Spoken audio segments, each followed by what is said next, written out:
ninyo ang first part ng interview natin kay Direk Cesar Cosme na siya po ang creative director ng GMA Comedy Group. So, nakita natin, napaka-inspiring po ng kanyang buhay. Saan kaya tayo patutungo sa another episode na which gagawin natin ngayon? Yung buhay ni Direk Cosme, kung bakit naging comedy ang forte niya when he has so much talent. Siya po ang i-discover natin sa pagbabalik ng Power to Unite with Elvira.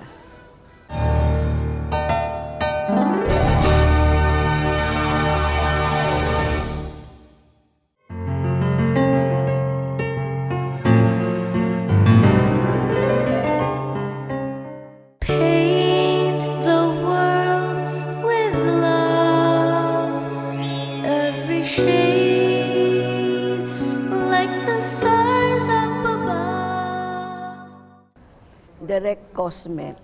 So, yung first part na interview natin is already very inspiring and I learned a lot who you are in some way. Who influenced you to be what you are today. Napakalaga kasi yung background di ba? Ngayon, you are much more well-known as a comedy director. Kasi based sa mo, from kindergarten, grade yun, tapos yung religious na pinagawang script, edited, nakita mo, meron ka pala patutunguhan, di ba? At hindi ka nag-pursue ng, sabi mo, like yung father, hindi ka nagkaintindihan, hindi mo pinursu na maging lawyer, maging banker when there is more money in that. But deep in your heart, I think nakatanim sa iyo what your grandfather sacrificed, what your grandfather did, di ba? So, paano ka napatungo dito sa maging director sa comedy? Kasi pwede ka naman sa drama. Alam mo, malikot ang utak mo You have so many talents. Pwede ka dito sa dramatization, pwede ka sa comedy, pwede ka sa action. Bakit mas kilala ka sa comedy? What do you think is the reason why? Na naging parang sabihin natin, sign mo, pag Direk Cosme, ay comedy director yan. Tingin ko, maliit pa ako, sobrang pilyo ko. Tapos, kinukwento ng mga classmates ko as early as mga grade 2, grade 3, every Monday, after a weekend, nakapaligid sila sa akin. May mga baon akong jokes. So, nagpe-perform na pala ako. Storyteller na pala ako. Hindi ko alam, sila yung nagkukwento.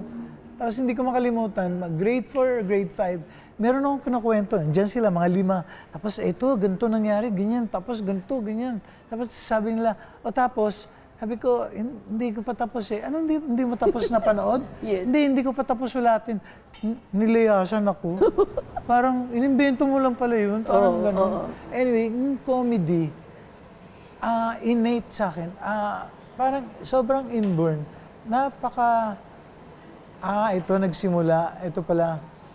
Ang comedy nagsimula sa akin na sobrang observant ako. Na early childhood, yung training sa bahay, madidinig ko sila na narinig mo yung bisita, nung umalis, parang gutom na Narinig mo ba yung babae? Parang nag-aaway yung mag-asawa Sabi ko, ba't hindi ko na-obserbahan yun? Naging curious ako. So, yun na nag-inspire sa akin maging observant. So, habang nag-observe ako, marami akong sinishare na observation sa bahay na natatawa sila. Like yung kapitbahay, mahaba yung mukha, sabi ko, mukhang papaya. May announcer, madaming eye bag, sabi ko, mukhang langaw. Natatawa sila. Sabi ko ba, meron akong validation dun, ha? Oo. So, yun. Siguro, dun. Actually, nung una ako nag-direct sa TV, Flor de Luna Drama. Drama yun Drama. Nagkaroon akong unang break mag-direct drama. Pero nung nakita nung Champuy, Noel and Subas, na masayang PA yun si Cosme, yun na lang ang ipalit. Ayun. Ay, lalo na nabusog ang aking nagko-contribute na ako hanggang sa naging writer ng Champuy. And eventually, nung wala nang gusto mag-direct, parang last 5 months ng Champuy, ako na ang director. So, tapos magandang blessing. Maraming blessings Naging busy si Joey Reyes sa pagsusulat kay Mitch Valdez. Sikat na sikat si Mitch Valdez, 80s. Comedian siya. Oo. Magaling na stand-up comic si Mitch. singer, ang ganda ng timing, ganda ng boses, super creative, ang galing magbalasa ng material, live performer siya. Nagkaroon akong chance makapagsulat dahil naging busy si Joey Reyes. Oh, mas sumikat ako doon sa lounge acts na ginagawa ni Miss Valdez sa Makati kaysa doon sa Flor de Luna mo. sa sinusulat ko na maliliit. Actually, hindi pa ako nagsusulat ng mga skits sa TV. Channel 9 ako nag-start. Okay. Hindi. Nung nakita nila sa dyaryo, every Monday, Crispina Bilin, Cesar Cosme, writer-director, susulat ka pala. So, kinuha ko nito, kinuha ko noon. Ayun na, doon nagsimula. At wala nang katapusan yung kagaguhan ko. Ang saya.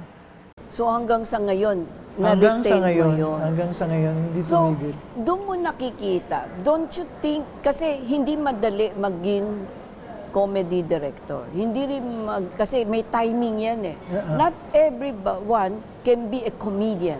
This is sabihin natin sa mundo ng mga artista, to be a comedian is the hardest. Timing eh. Tama ka eh. Mahirap. Kailangan Totoo. may timing yan. Pero ang isang nakikita natin, maybe because of your hidden, sabihin natin, no, yung talent na naggagawa mo yan kasi you're very observant. Sobra. Tsaka ang isang nakikita ko, sa panahon ng kahirapan, sa dami ng problema ng tao, you have to make people laugh.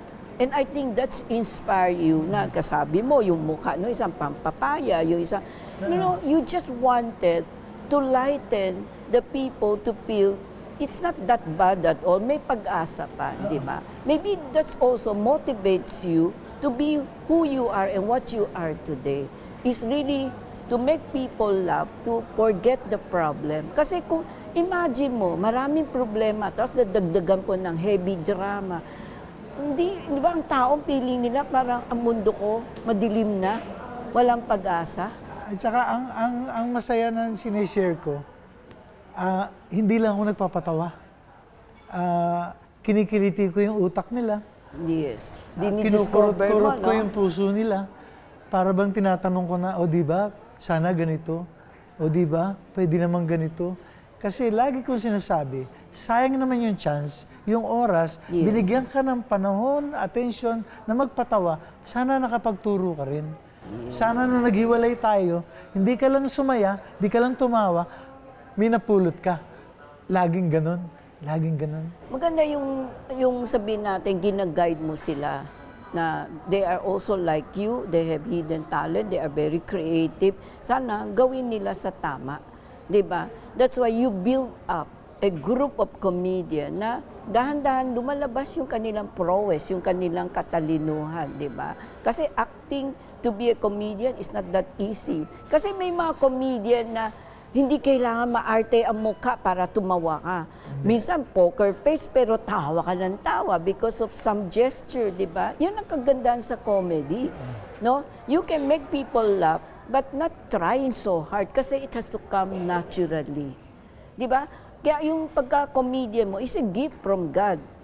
Kaya itong mga tinuturuan mo, susunod sa yapak mo, dapat ma-realize niya, hindi dahil sa tinuruan mo, kundi meron silang hidden talent na lumalabas because in-encourage mo, just like what your grandfather did, in-encourage ka, labas mo, kaya mo yan, parang gano'n. Naging positive endorser ka. Salamat. Ganun pala nagawa ko. Pero masarap, masaya lang ginagawa ko. Marami akong napapatawa. Happy na ako. So, hindi mo naman inisip yun na you will reach 30 years like dun sa bubble gum. Hindi. Di ba? Hindi. Oo. Never. Ito pa, napag-usapan natin ng faith, ang blessings. Yes. Itong huli nangyari sa anniversary na 30th ng bubble gum, hindi ko makalimutan. 1 month before, ang sabi ng aming Vice President, pagtulungan natin na pasiglahin ang rating uli ng bubble gum kasi siyempre nawawala na minsan ng viewers ng TV, pupunta na sa online. Sana bago dumating yung anniversary, ganun ang mga dasal. Ito ang aking reflection. Sino ang magsasabi na lalakas yung ulan at babaha? At nung bumaha, nabisto lahat ang mga anomalya. Yes. At nung lumabas yung si Vizcaya, sino na magsasabi, nakahawig pala ni Michael B. Isipin mo, patok na patok di kami ba? ba ang gumawa nun? Parang, Hindi, oo. di ba, Lord, thank you. Lord, thank you. Kaya nga hindi mo expected na Hindi. he can really impersonate si Vizcaya. Hindi, At at saka ang tao mismo, ang clamor nila na gayahin niya, kahawig ni Michael B. O isipin mo yun, hindi na kami ang gumawa. Kaya doon natin nakikita ang kamay ng Diyos gumagalaw.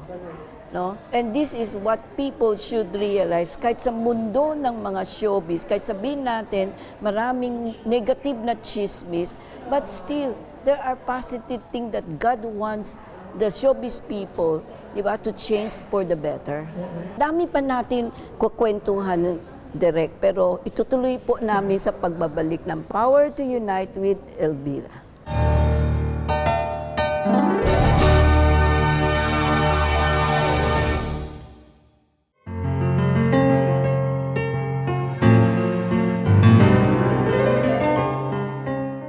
Paint the world with love, every shade like the stars up above. Direk, do you agree with me? Based sa sharing mo, part 1, part 2, the hands of God plays a very important role in your life. At yung success ng 30th anniversary ninyo, I'm sure no, ito ay kagagawan din ng Diyos kasi gusto din niya ang showbiz people should wake up also. Nagamitin sa tama yung binigay niyang biyaya, binigay na talento, binigay yung creativeness, di ba? Ginamit ka ulit as an instrument of hope. Sobra. Ako lagi ko naman dinadasal yun na gamitin mo ako na instrumento ng iyong pagmamahal. Lagi yan. And you really, di ba, feel a lot lighter, happier, because you were able to achieve something you never dreamed. Of course. Di ba? Hindi mo naman sinabi, bigyan mo ako nito, pag naging popular ako, wala kang pinangako. Kundi, na-realize mo, I love doing it. Di ba? Pero deep inside, alam mo na meron kang sharing. Sinasabi ko, pag minsan nagdadasal ako, sabi ko, Lord, matindi rin ang sense of humor mo kasi eto ako galing sa'yo to yung talent ko na to, hindi mo pwedeng hindi matindi ang sense of humor mo. Kaya nga tawag ko sa Holy Spirit, Pilyo. Because He makes things happen. Sometimes we don't expect it. Pero tayo, sumusunod sa gusto niya. Kasi yun ang mission natin di ba? So dito sa mundo ng showbiz, na alam natin, before this Vizcaya Team Flood Control Project, di ba? Ang sabi nila, kwento, pag sa showbiz yan, puro sabihin natin, di ba? Maraming mga kababalaghan din nangyayari dyan kasi maraming issue, di ba? Pero in your case, you were able to prove to them with sabihin natin, a group of comedian na may mga pinag-uusapan nyo, pari may family, may banding ang family, may pagmamahal sa Diyos, yung may sabihin natin, no, may pag-aalaga sa human rights situation, di ba? So, you play a very important role sa mundo ng showbiz sa ating bansa. And sana, dito sa gagawin natin sa 5th Southeast Asia Video Festival, kung saan itatrain natin ang 10 ASEAN kids who will participate to do a comedy na alam ko po, napakahirap, but nothing is impossible. Based on your life, you were able to achieve those things without really trying hard because it just comes naturally to you. Do you agree with me? Itong nakikita mo, Noong una kong nakuha yung project na binigay mo, hindi ako makatulog. Isa lang ang nagpatahimik sa kalooban ko. Sabi ko, kailangan gawin ko itong masaya at lahat kami maglalaro nitong mga batang ito. At gagawa kami ng isang maiksing palabas na mai-enjoy nila mula simula hanggang sa dulo. That's it. Kasi ako, lagi, andun pa rin ako, sa edad ko na to, lagi kong gusto naglalaro na parang bata.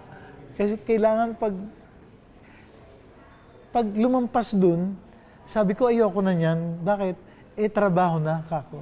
Nakakapagod. Gusto ko yung parang masaya lang na ginagawa. So, yun ang gagawin natin. Considering topic natin, the magic of peace. Yes. Tapos may magulo na nangyayari Yes, between yes. Cambodia, Thailand, Gaza, di ba? Russia and Ukraine, Ukraine. sa Congo, sa Rwanda, so Pakistan, tapos Afghanistan, maraming nangyayari, di ba? Also India and Pakistan.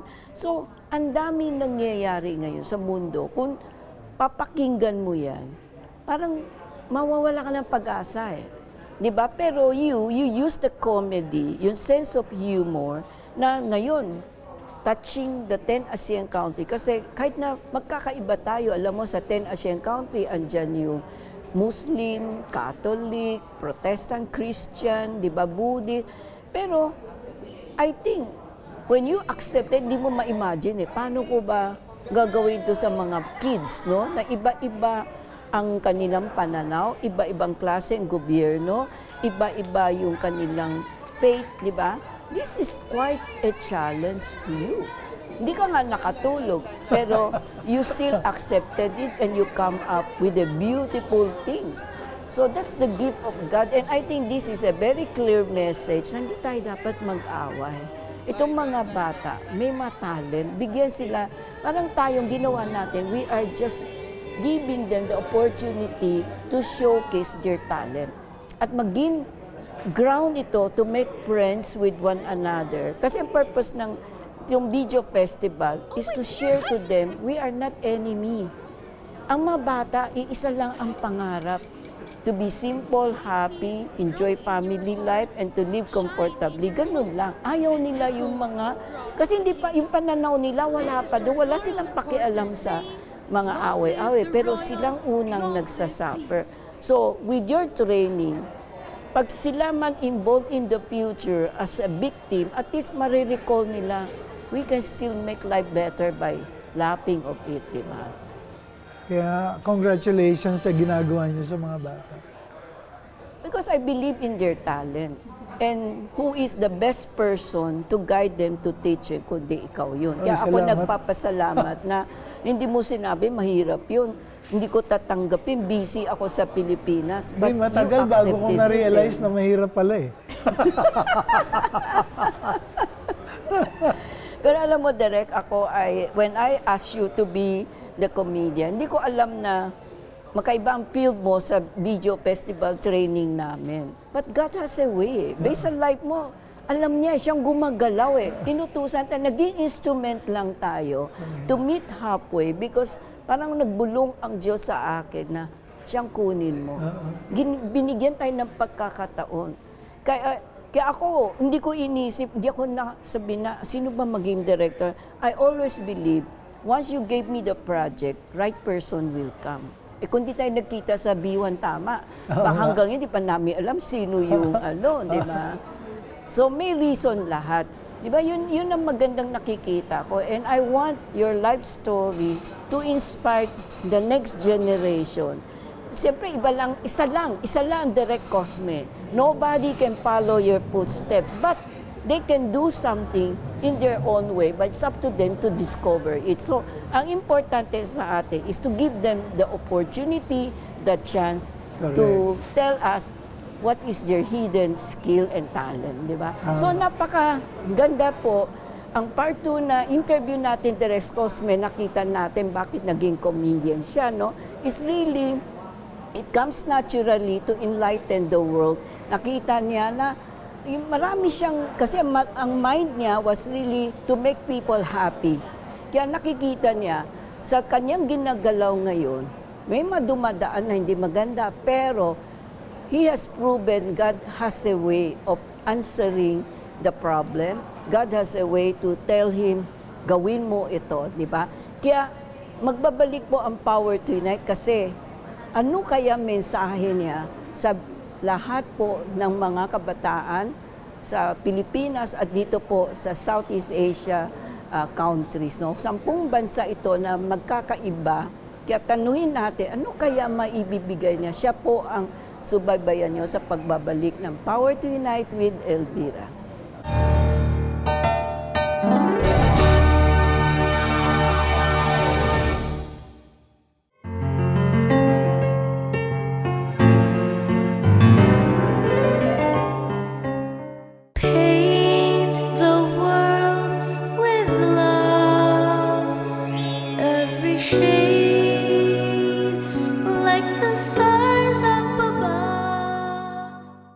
Direk Cosme, alam ko, sabi mo, hindi ka nakatulog when you accepted this project kasi nga, napaka-challenging. 10 ASEAN country with different culture, with different faith, with different kinds of upbringing, but you accepted it. So ano kaya ang mabibigay mo mensahe sa ating viewers sa Pilipinas? What will be your message to the kids, the ASEAN kids and the Filipino kids? Sorry, sa edad ko na to, may mayabang akong moto na pera lang yan. Hindi mo yan madadala. Hindi mo siya madadala. Kaya kayo, mga bata, unahin niyo yun kung ano yung nasa puso ninyo, yun ang sundin ninyo. Kasi yung puso hindi nagsisinungaling. Yung utak, minsan niloloko ka pa eh. Pero yung puso mo, kung ano yung gusto mo sa buhay, ano yung kurso mo, sundin mo siya. Huwag mo munang isipin yung pera. Darating yun, darating yun. Huwag kang makalimot magdasal. At para sa mga magulang naman, huwag niyong kalimutan na i-challenge yung mga anak ninyo. I-challenge nyo sila. Simple lang, meron ako narinig. Imbes na sabihin mong, anak, abot mo nga yung tsinelas. Anak, buksan mo nga yung ilaw. Baguhin mo. Sabihin mo, anak, kaya mo bang iabot yung tsinelas? Anak, kaya mo bang patayin yung ilaw? Iba, di ba? Ganon din yung effect. Pero challenge mo siya eh. Kasi mas titibay sila pag ganun. So, nakikita natin, maganda po ang mensahe ni Direk Cosme sa ating mga televiewers. The role of the parents in rearing your children, it should be at the right way, at the right manner. Hindi mahirap eh. Sinasabi niya kanina, the language that comes out from your mouth plays a very important role in shaping the future of the kid. At sinabi din niya, napaka-importante, yung may mga talento, it should comes from the heart. But not, yes, we need to have this mind, talent, pero mas importante, kung ano yung nararamdaman mo, yun ang ilabas mo, i-share mo, because God will always be there, the parents will always be there to guide you. At ito nakita, di ba, na sa kanyang success, he never thought of making money. He lives, nakikita nyo, napakasimple, no? Hindi siya yung mga maaarte na suot niya. He just what he is and who he is. Sana gawin ninyo yan. Na kung gusto nyo magkaroon ng legacy, be simple, be humble, be yourself. And ang mensahe natin sa mga magulang, don't encourage your children to join showbiz dahil gusto nyo kayo ang kumita. Hindi yung bata, kundi i-discover ninyo anong meron talent ang bata at bigyan sila ng opportunity to be exposed at the right way. Sana nagustuhan po ninyo ang aming episode. Hanggang sa muli dito po sa programa ng Power to Unite with Elvira. Power to unite, bless her now with heaven's grace. May her days be crowned with mercy, till we see you face to face. Power to unite. Today we thank you for the gift her life has spun. Glory be to God the Father, through the Spirit in the Son.